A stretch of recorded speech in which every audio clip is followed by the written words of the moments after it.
Good evening. Welcome to You Can't Handle the Truth Movies. I'm Chris. That's James. And would you like to know how to make a killing? You can't handle the truth. Or would you just like us Yes. to review the film? Oh. Because I couldn't tell you. If I could, I probably wouldn't be sat in my living room recording from my phone. Let's do the plot. So, disowned at birth by his obscenely wealthy family, a blue collar will stop at nothing to reclaim his inheritance, no matter how many relatives stand in his way. They weren't obscenely wealthy. They're worth like 10 billion. That is 10, obscenely 11, wealthy. That's pretty wealthy, isn't it?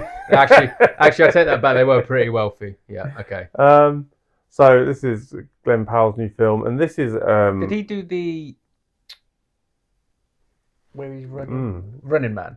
Because a lot of people weren't a fan of that, and I quite like that, and I actually quite like Glen Powell for someone that I've not really watched much of. Yeah, I quite like he's him. All right. Okay, so let's talk about his performance. His performance in this, perfectly good. Yeah, it fitted. Yeah. You had that Margaret Qualley playing Julia, and then Jessica Henwick playing Ruth. This film also fits in with our films because we're doing Ready or Not 2 this week as well. It's kind of the same kind of vibe going on, wasn't it? It's like everyone's rich and we want to just win the money. It's like, okay. So this is a remake, and I can't remember the film. I have no idea what Chris thinks of this film, so I'm just really interested. Of another film, and it's the storyline is, you know exactly what's going to happen. There is nothing here that you go, oh, here we go. You know, as soon as he thinks about the first murder, you know how the whole film is going to play out. Let's just be honest. What about the ending? Yeah, I mean, yeah, come on. The fact because he was talking to because obviously, spoilers. The one that it's basically a balance between if he goes with the one he loves and sacrifices the money, or if he goes with the woman that he doesn't actually like but goes back to his money, essentially. So it's love v money, essentially. He made the right choice, by the way. But did you not think that when she turned up, that maybe he would have done the right thing? No. You didn't? Okay. He was a mass murderer. I was pretty sure he was going to do the wrong thing. That's a pretty good point. Okay. And yeah. And I don't think he didn't. I know you said he disliked her. I think he also actually was infatuated with her the whole time. In some kind of twisted way. Yeah, in a twisted way. And she him. There's nothing groundbreaking about this film, but it is a good watch.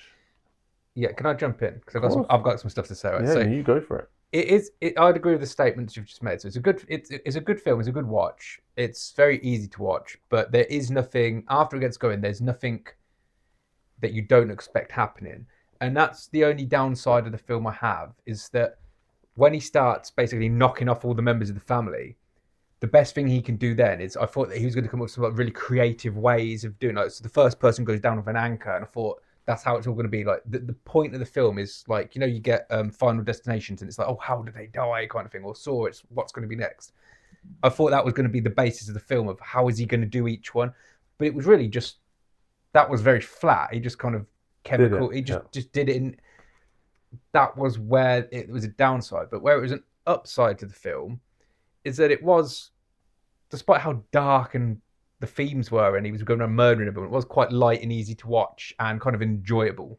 It was a good dark comedy in that sense. It was still enjoyable to watch. So yeah, and there's a lot of films I've realised when they kind of like narrate over and they're talking about what's going on and what happened, and I sit there going, just shut up.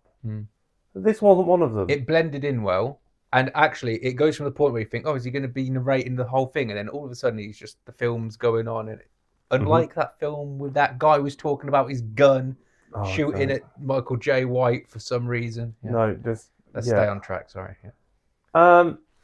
Yeah. And the whole money thing was great, and him battling with his conscience and stuff like that, and some of the lines about, you know, your conscience is the only thing that can really hurt you, and all of this, the rich person. Because his uncle helps him out. And he's the only one who doesn't kill. But it does address that question like because it's not just the head of the family. You think, well, surely someone else in the family just give him like a couple of quid or something, like, oh, here's 100 grand or something, so you're all right. And no one does anything. But when he hooks up with his uncle again, he basically takes him under his wing and brings him back in, and then he does actually have a position where he's Yeah, because his uncle feels bad. It's like, I should have done this a long time ago. I'm a terrible person, and I should have stuck by my family. And he does the right thing, and then he doesn't kill him, which is great. And then his uncle tries to warn him that money is not the be-all and end-all. That's where it comes from. Yeah, that's why I said it. Yeah, but it obviously is. But that means there is some different dynamics in the film, other than I'm just going to kill everyone. Yeah. But they were very straightforward. Yeah. Very straightforward. That's the thing. Big house. It was nice. I would never want to live in a house like that. If I had $80 dollars, I still wouldn't want to live in a house like that. No. It just didn't look like you could sit down and have a coffee and relax, did it? It looked like you just everywhere you stepped, you needed someone to come and polish it afterwards. Oh yeah, I hate that.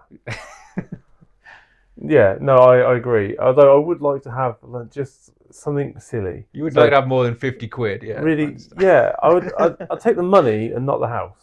Actually, Yeah. I wouldn't mind. I'd have the house. It had islands and boats and everything else. I wouldn't live in it.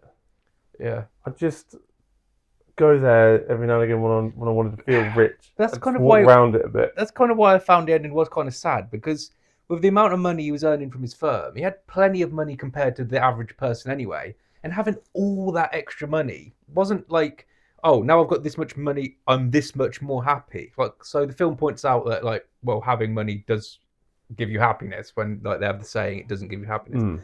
But when he's already got a load of money, got someone he's with in it, they love each other, even when he didn't have money, and he's got all that. Like, he just needed more money. Like, no, he couldn't get anything else with the money because he's already got everything. Like, there was a moment when he was content. When he was like, because he said, "I'm not going." I feel like all that stuff's done, is because he wasn't going to do it anymore. But he could have gone back. Yeah, but when he got blackmailed into finishing it and giving money away. So here we go. He got blackmailed, right? So she forces him to save his life to sign his will over. That would be under duress, and it would be blackmail. So as soon as he come out, he could just do it and get the money back. Right. You can't sign your will over under duress. Okay. So that's just the ending was stupid. Yeah. Okay. I'm not a lawyer, but I'm pretty sure he's not wrong. But also, he has gone around killing people, and this woman strolls into his office and goes, "Yeah, you need to give me money." Yeah. What makes you think you're safe? I did think that as well. Yeah. What? He was also already rich. He was really good at it as well, because apart from her being a tracker, well, she just knew what he was going to do. Yeah, she planted the idea in the first place. Got away with it pretty good. Yeah. Yeah. So yeah, okay. Out of 10, James, where would you give How to Make a Killing? To be honest, I think this is one of my favourite films this week. I don't know. I'd probably give it like a good 7. What would you give? I'm a bit low. I'm a 6.5. Yeah. 6.5. No, it's just the reason I give it a bit higher is because it's just my style of film. I just liked. I just enjoyed it, like just on a personal thing. But yeah, I think 6 in the 6s is about right. Yeah, I'd say my main problem with this film isn't anything to do with the film. It's the fact that none of it's original. I've seen it done before. Yeah, that's 100% true. Like, especially when he went around murdering everyone, you think they'll do something creative, do something funny, do something do something, and they just didn't. So yeah. So what, we'll give it 6.6. Let's give it 6.6. 6.6. 6.6 for good watch. How to Make a Killing. Enjoy. Thank you very much.